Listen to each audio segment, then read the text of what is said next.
Brillanti Musicals, kull nhar ta' ħamis fit-8:30 dejjem fuq One.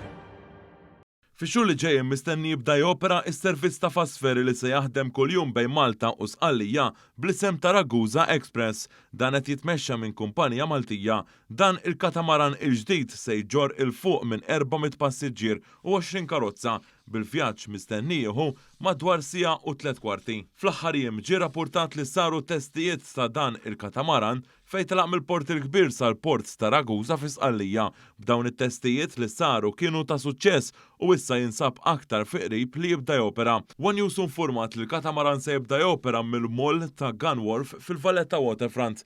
Dan l-investiment minn investituri lokali mistenni jaqqad aktar li żewġ gżejjer ġirien fil-Mediterran fejn l-Isqallin ukoll qed iħarsu leh bħala nifs tajjeb għall-ekonomija tagħhom. Dan ġie sostnut anke f'kitba fuq il-midja soċjali mid-deputat fl-Assembleja Ġenerali ta' Sqallija Nello Di Pasquale li qal li jittama li kollox imur sew minħabba li dan l-investiment se jżid l-opportunità ta' konnettività bejn iż-żewġ gżejjer.